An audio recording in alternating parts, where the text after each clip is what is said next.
it's time for WWE to do this with Jade Cargill. In this video, I'm going to tell you exactly what that is, why it's so important, and why I actually think you will agree with me, because I think you'll agree with me whether you are a Jade Cargill fan, a supporter, a believer, or a doubter, a hater, a troll of Jade Cargill. Because Jade Cargill, well, she caught a lot of flack really throughout her entire pro wrestling career, whether it be in AEW or even in WWE. Now, what WWE has been able to do with Jade Cargill in the company since signing her last November, it's been very good. It's been something that I think a lot of people should take notice of, and I'll tell you why. What they've done with her on the main roster as a member of SmackDown, pairing her with Bianca Belair right out of the gate, that told you, okay, we're not gonna push her to the moon, but we are gonna give her a substantial push. We're gonna give her the opportunity to sink or fail, and I think she's been able to soar in the role in which she's had. Do I think that it is a situation in which some people have criticized? 1,000%, right? They've criticized Jade Cargill going back to her AEW days, from being pushed as a monster heel, an undefeated wrestler, obviously being paired with Shaq right out of the gate against Cody Rhodes and Red Velvet. And that brings a lot of pressure on you. And so when she signed with WWE in November, WWE, they came out on the forefront and they told you, look, Jade Cargill is going to be a huge star. They had her do all the media rounds, and they had her really be pushed as a notable signing. And I'll tell you why, and you should at least understand this.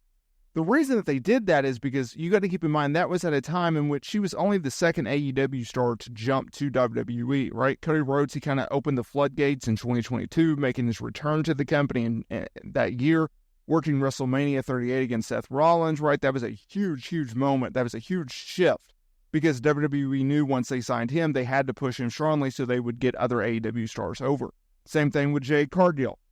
First female to go from AEW to WWE. And so she was obviously called up to the main roster. She made her debut at the Royal Rumble, yada, yada, yada. And she went on to team with Bianca Belair. They had a tag team title run. They dropped the titles for whatever reason at Clash at the Castle to Alba Fire and Isla Dawn in a triple threat. They didn't necessarily get pinned in that match, but I still didn't like the move, right? Since then, Jade lost a Money in the Bank qualifier on SmackDown. Bianca and Jade went over Candice LeRae and Indy Hartwell on a SmackDown. And then they worked a bunch of house shows. On the August 2nd episode of SmackDown, Jade and Belair, they went over the Unholy Union with the tag team titles on the line, but by DQ in a 7-minute whatever match. Then, August 9th, SmackDown in Tulsa, I attended that show. Jade just squashed Alba Fire in a singles match, just squashed her in 2 minutes. And so it got me thinking, okay, it's time. It's time for this tag team between Jade and Bianca to come to an end, because now we're stale and we're just stagnant. We're not doing much, right? I understand if they want to put the titles back on Jade and Bianca, but I don't think that's the right move. We've seen them as champions. They had a very good run. But I think all runs come to an end. I think the history of pro wrestling has shown that, and I think it is now time for Jade and Bianca to end their runs as a tag team. I think it's time for Jade to turn heel. I think it's time for Jade to turn on Bianca Belair, and let's get this party started. I think it is time that we move forward in that direction, because I feel like now people who were doubtful on Jade, who doubted what she could do in WWE, I think they're going to be starting to be proven right slightly, because now it's like, well, okay, we've seen Jade and Bianca tagged before. We've seen them as tag team champions, and they're not this dominant, over-the-top stars anymore. There's not right now. That's not to say that their star power has waned. Ebbs and flows within any industry, within any wrestler, right? That has happened. That will happen. That has always happened. And so all you need is a spark. And right now, Jade Cargill, Bianca Belair, as a tag team, they need a huge spark. And I don't know if a tag team title win is going to necessarily give them that right spark. But Jade Cargill turning heel and her feuding with Bianca, oh, okay, now there's something. Or at least planting the seeds. Like, I don't know when you would necessarily want to do this match. You could do it, I guess, at War Games, right? Like, we're kind of running out of time here. I guess you could do it at Royal Rumble. I don't think they're going to stretch it to Mania. I think that's way too time sensitive, right? Because you got to plant the seeds. You got to decide, okay, who's turning who.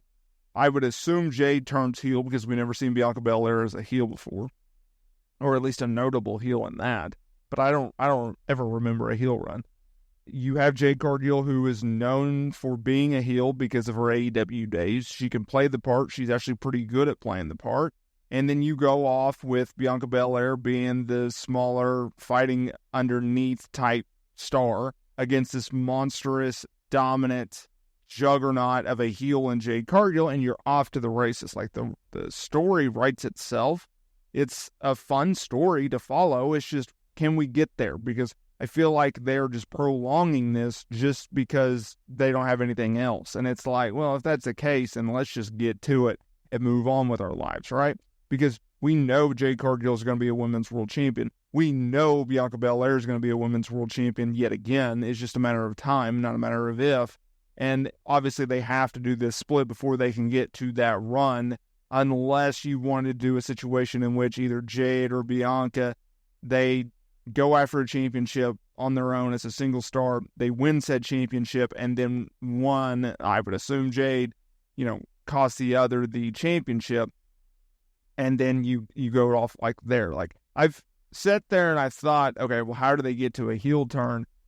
The most obvious thing that comes to my mind is just simply, Bianca Belair, she falls short in trying to get the tag team titles again. Maybe it's her last shot. Maybe it's a definitive match where we know going into it, okay, we're not going to get a rematch.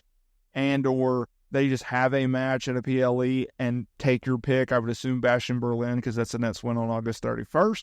And then you have it in a situation in which Belair comes up short and then Jade turns on her after the match, and or Jade just turns on her during the match, right? Like, I think that's something in which they can do. I think that's something in which would be interesting. I would probably go with the latter just because.